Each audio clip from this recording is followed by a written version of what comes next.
Fellow freedom fighters, comrades and friends, it is my great pleasure to welcome you to Accra and to this conference of African freedom fighters and supporters of the growing movement for Africa's liberation and unity. It is good for our cause to have a periodic meeting of this kind to examine our position in the great struggle to rid Africa completely and forever of imperialism and its handmaidens, colonialism and neocolonialism.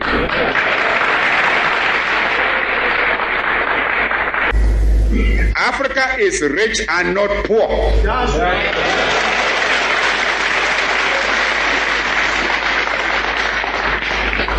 As the great wealth that has been taken out of our continent over 5 centuries of spoliation and extortion very well proves. Africa has immense actual and potential wealth: gold, diamond, copper, manganese, bauxite, iron ore, uranium, asbestos, chrome, cobalt, a host of other minerals.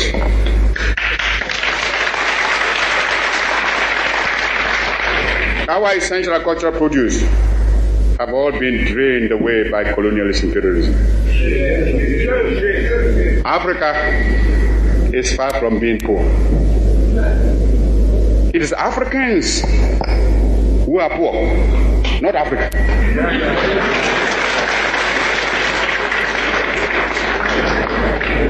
And they are poor because of the uncounted profit that has been made out of the exploitation of their labor and their lands. If we are being baited to enter a European community, we must have something that community needs, and needs badly, when it pretends to offer a bonus by way of aid. When Greeks come bearing grapes, should we not look them well in the mouth? If I may mix my metaphor. But I'm sure you get my meaning. I raise this point so that it will stay in your minds when you may be tempted by the seductive promises of new colonialism to forget the real character of colonialist imperialism and be persuaded away from your own true interests and those of Africa. For today, we must each see ourselves as part of Africa in order that we may face colonialist imperialism and its new form, neocolonialism, on a continent-wide front. This requires some plain speaking. And for the sake of Africa, let us speak plainly.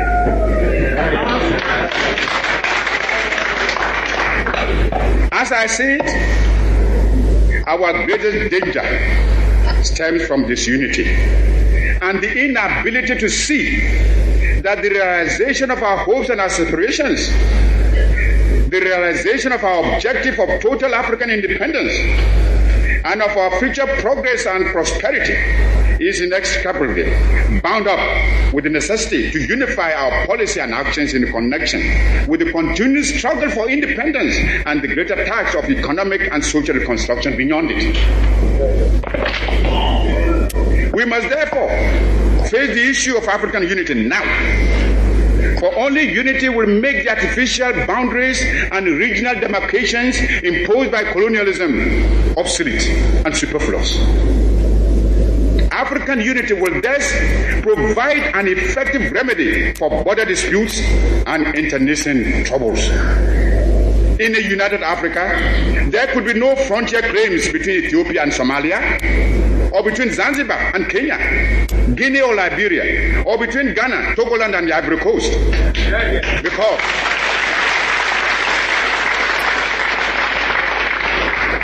Because we would regard ourselves as one great continental family of nations. Some of the leaders, it must be confessed, do not see the struggle of their brother Africans as part of their own struggle.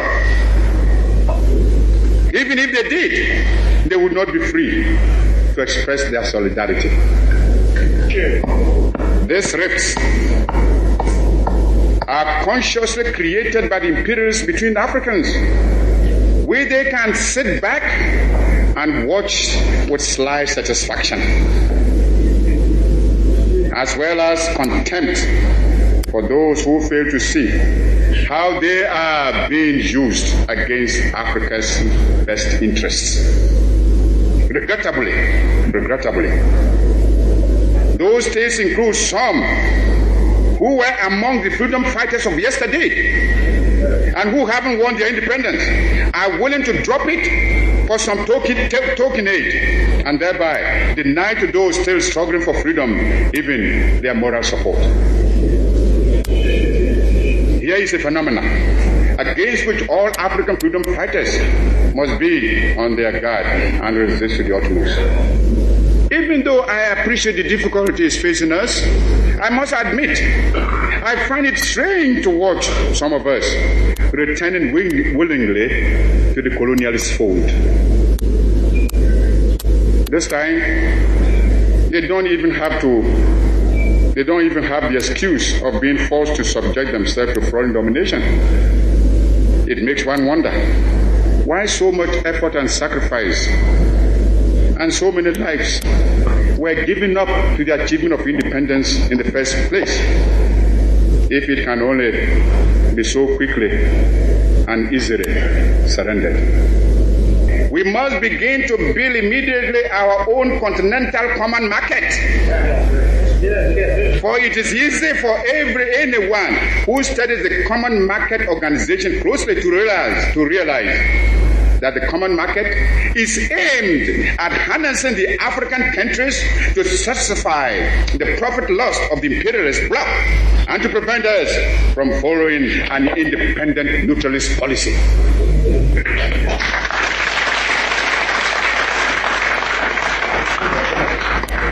It is easy to see that the imperialists and the colonialists are determined to retain the African countries in the position of suppliers of cheap raw material.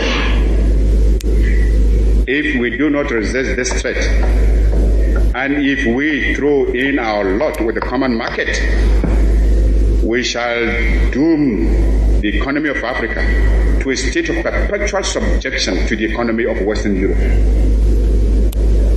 This will, of course, hinder the industrialization of our young African states. It is impossible to think of economic development and national independence without possessing an unfettered capacity for maintaining a strong industrial power. The activities of the common market are therefore fraught with dangerous political and economic consequences for the independent African states. The organization constitutes an attempt to replace the old system of colonial exploitation by a new system of collective colonialism, which will be stronger and more dangerous than the old evils we are striving to liquidate from our continent. This is another reason why we should come together in a unified African economic plan, which, operating on a continental scale, can make a solid attack on the imperialist domination in Africa. We should, without delay, aim at the creation of a joint African military command. There is little wisdom in our present separate effort to build up and maintain defense forces, which, in any case, would be ineffective in a major world conflict. If we examine this problem realistically, we would ask, which single African state could protect itself against an imperialist aggressor? And how much more difficult this would be when some states are allowing the imperialists to maintain bases on their territories.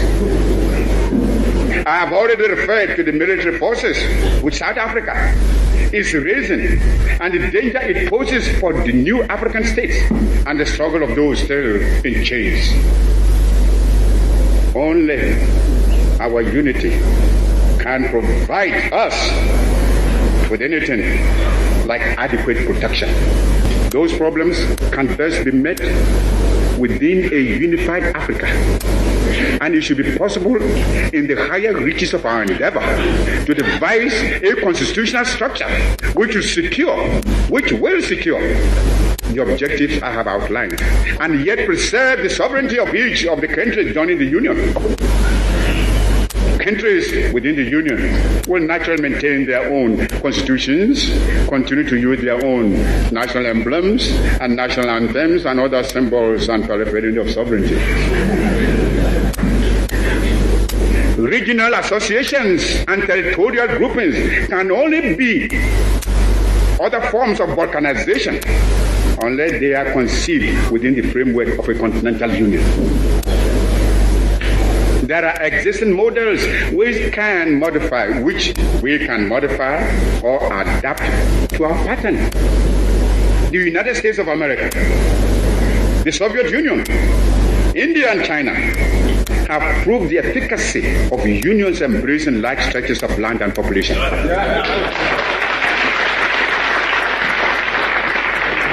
Long live African freedom fighters.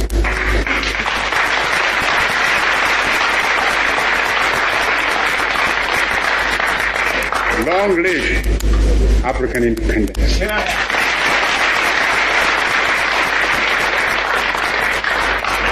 Long live your struggle. And long live African unity.